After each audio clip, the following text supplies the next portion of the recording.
ಸಚಿವ ಬಿ ನಾಗೇಂದ್ರ ವಿರುದ್ಧ 35 ಕೇಸ್ಗಳಿವೆ. ನಾಗೇಂದ್ರ ಅವರು ರಾಜೀನಾಮೆಯನ್ನ ಕೊಡಲೇಬೇಕು ಅಂತ ಆರ್ ಅಶೋಕ್ ಅವರು ಪಟ್ಟು ಹಿಡಿದಿದ್ದಾರೆ. ವಿಪಕ್ಷ ನಾಯಕರು, ಕಾಂಗ್ರೆಸ್ ನಾಯಕರು ಸಂವಿಧಾನದ ಪರವೋ ಲೂಟಿ ಹೊಡೆದ ನಾಗೇಂದ್ರನ ಪರವೋ ಅನ್ನೋದನ್ನ ಮೊದಲು ಸ್ಪಷ್ಟಪಡಿಸಲಿ. ಹಣ ಲೂಟಿ ಹೊಡೆದು ಆಂಧ್ರ ಬಳ್ಳಾರಿಗೆ ಸಾಗಿಸಿದ್ದಾರೆ. ಸಿಬಿಐ ಚಾರ್ಜ್ ಶೀಟ್ನಲ್ಲಿ ನಾಗೇಂದ್ರ ಹೆಸರಿಲ್ಲ ಅಂತಾರೆ. ಪರಮೇಶ್ವರ್ ಅವರೇ ಈ ಬಗ್ಗೆ ಮಾತನಾಡ್ತಾರೆ. ಸಿಬಿಐ ಯಾಕೆ ರಾಜ್ಯಪಾಲರಿಗೆ ಪತ್ರ ಬರೆದಿದೆ? ಹಾಗಿದ್ರೆ ಇದಕ್ಕೆ ಉತ್ತರವನ್ನ ಕೊಡ್ಲಿ ಎಂದಿದ್ದಾರೆ ವಿಪಕ್ಷ ನಾಯಕ ಆರ್ ಅಶೋಕ್. ತಪ್ಪುಗಳನ್ನ ಮಾಡಿರ್ತಕ್ಕಂಥ ಕಾಂಗ್ರೆಸ್ ಸರ್ಕಾರ, ಕಂಗೆಟ್ಟಿರುವ ಕಾಂಗ್ರೆಸ್ ಸರ್ಕಾರ ಒಂದರಿಂದ ಒಂದು ಮತ್ತೊಂದು ತಪ್ಪುಗಳನ್ನ ಮಾಡ್ತಾನೆ ಇವೆ. ತೆರಿಗೆದಾರರ ಹಣ ಸದ್ಬಳಕೆ ಆಗಬೇಕು ಅನ್ನೋದು ನಮ್ಮ ಉದ್ದೇಶ. ಪರಿಶಿಷ್ಟರ ಕಲ್ಯಾಣ ಆಗಬೇಕು ಅನ್ನೋದು ನಮ್ಮ ಉದ್ದೇಶ ಈ ಹೋರಾಟದ್ದು. ಮತ್ತು ನಮಗೆ ಸಾರ್ವಜನಿಕ ಹೊಣೆಗಾರಿಕೆ ಮತ್ತು ಸಂವಿಧಾನದ ಮೌಲ್ಯಗಳನ್ನು ಉಳಿವಿಗಾಗಿ ನಾವು ಈ ಹೋರಾಟವನ್ನು ನಾವು ಮಾಡ್ತಾ ಇದ್ದೀವಿ. ನಾನು ಕಾಂಗ್ರೆಸ್ ನಾಯಕರಿಗೆ ಪ್ರಶ್ನೆ ಕೇಳ್ತೀನಿ, ನಿಮ್ಮ ನಿಷ್ಠೆ ಯಾರ ಪರ? ಪರಿಶಿಷ್ಟ ಹಿತಾಸಕ್ತಿಗಳ ಪರವೋ, ಸಂವಿಧಾನದ ಆಶಯಗಳ ಪರವೋ, ತೆರಿಗೆದಾರರ ಹಣದ ಸದ್ಬಳಕೆ ಪರವಾಗೋ, ಅಥವಾ ಲೂಟಿ ಮಾಡಿರುವಂಥ ನಾಗೇಂದ್ರನ ಪರವಾಗೋ ತೀರ್ಮಾನ ಮಾಡಿ. ನೀವು 34ಕ್ಕೂ ಹೆಚ್ಚು ಪ್ರಕರಣದಲ್ಲಿ ಭಾಗಿಯಾಗಿರ್ತಕ್ಕಂಥ, ಅದು ಎಲ್ಲ ಕೇಸ್ಗಳು ಲೂಟಿದೆ, ಹೋರಾಟದ್ದಲ್ಲ, ಯಾವುದೋ ಕಾಂಗ್ರೆಸ್ ಪಾರ್ಟಿ ಹೋರಾಟದ್ದಲ್ಲ ಇದು. ಅವರು ಬೇರೆ ಬೇರೆ ದಿಕ್ಕುಗಳಲ್ಲಿ ಮಾತಾಡ್ತಾರೆ, ಬೇರೆ ಮುಖ್ಯಮಂತ್ರಿಗಳ ಮೇಲೆ ಇಲ್ವಾ ಅಂತ. ಅವರು ಪಾರ್ಟಿಗೋಸ್ಕರ ಹೋರಾಟ ಮಾಡಿರ್ತಾರೆ. ಇದು ಎಲ್ಲ ಕೇಸ್ಗಳು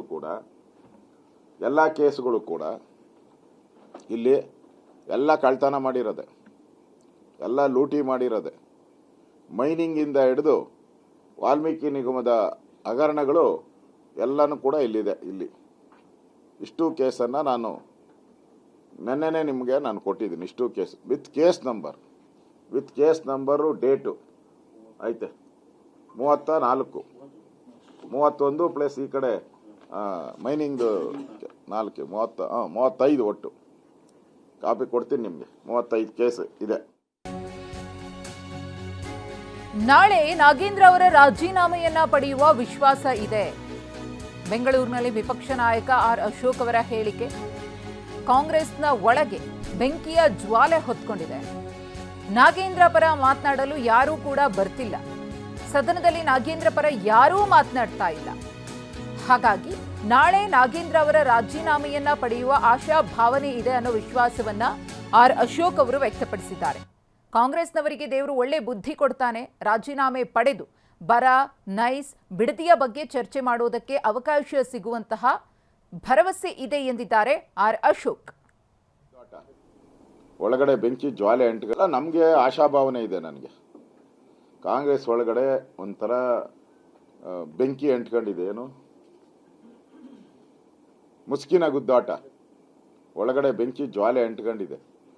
ಅಸೆಂಬ್ಲಿಯಲ್ಲಿ ಯಾರು ಕೂಡ ನಾಗೇಂದ್ರನ ಪರವಾಗಿ ಮಾತಾಡ್ತಾನೆ ಇಲ್ಲ, ಯಾರು ಬರ್ತಾನೆ ಇಲ್ಲ. ಕೆಲವರು ಸುಮಾರು 40-50 ಜನ MLAಗಳು ಬರ್ತಾನೂ ಇಲ್ಲ, ಅವನ ಪರವಾಗಿ ಮಾತಾಡ್ತಾ ಇಲ್ಲ. ಒಂಥರ ಬೆಂಕಿ ಜ್ವಾಲೆ ಹತ್ತಿದೆ. ಅದಕ್ಕೋಸ್ಕರ ನನಗನ್ಸ್ತತೆ ಸೋಮವಾರದಷ್ಟೊತ್ತಿಗೆ ನಾಗೇಂದ್ರನ್ ರಾಜೀನಾಮೆ ತೆಗೆದುಕೊಂಡು ಈ ಬರದ ಬಗ್ಗೆ ಚರ್ಚೆಗೆ ಮತ್ತು ನೈಸ್ ಬಗ್ಗೆ ಚರ್ಚೆಗೆ ಮತ್ತು ಬಿಡದಿ ಬಗ್ಗೆ ಚರ್ಚೆಗೆ ನಮ್ಗೆ ಅವಕಾಶ ಸಿಗ್ತೈತೆ ಅನ್ನೋ ಒಂದು ಆಶಾಭಾವನೆ ನನಗಿದೆ. ಕಾಂಗ್ರೆಸ್ ಅವ್ರಿಗೆ ದೇವರು ಒಳ್ಳೆ ಬುದ್ಧಿ ಕೊಡ್ತಾನೆ. ಆ ಒಳ್ಳೆ ಬುದ್ಧಿಯಲ್ಲಿ ಅವರು ಅಧಿವೇಶನ, ಯಾಕಂದರೆ ಸರ್ಕಾರ ಜವಾಬ್ದಾರಿ, ಅಧಿವೇಶನ ನಡೆಸೋದು ವಿರೋಧ ಪಕ್ಷದ ಜವಾಬ್ದಾರಿ ಅಲ್ಲ. ನಮಗೆಷ್ಟು ಜವಾಬ್ದಾರಿ ಇದೆಯೋ ವಿರೋಧ ಪಕ್ಷಕ್ಕೆ, ಅದಕ್ಕಿಂತ ಜಾಸ್ತಿ ಆಡಳಿತ ಪಕ್ಷಕ್ಕೆ ಜವಾಬ್ದಾರಿ ಇದೆ.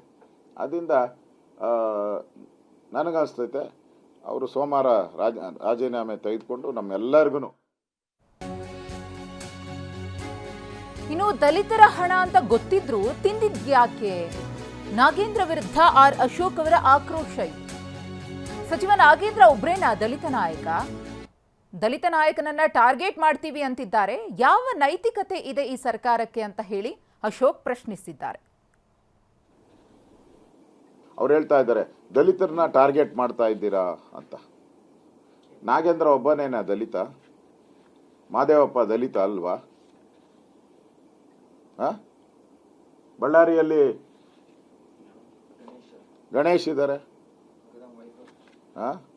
ತುಕಾರಾಮ್ ಅವರ ಶ್ರೀಮತಿಯವರಿದ್ದಾರೆ, ಲೇಡಿ ಕೋಟಾನು ಆಗುತ್ತೆ, ರೆಗ್ಯುಲರು ಆಗುತ್ತೆ, ಬಳ್ಳಾರಿಗೂ ಆಗುತ್ತೆ.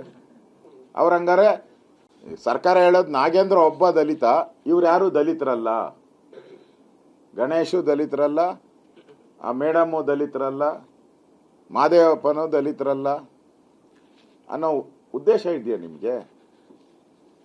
ಮಾಡಿ, ಒಂದು 4 ಜನ ಮಾಡಿ, ಎಲ್ಲರನ್ನು ತೆಗೆದಾಕಿ, ಇರೋರ್ನೆಲ್ಲ ಕೆಲವ್ರನ್ನೆಲ್ಲ ತೆಗೆದಾಕಿ ಮಾಡಿ, 4 ಜನ ದಲಿತರು ಮಾಡಿ, ನಮ್ದೇನು ಅಬ್ಜೆಕ್ಷನ್ ಇಲ್ಲ.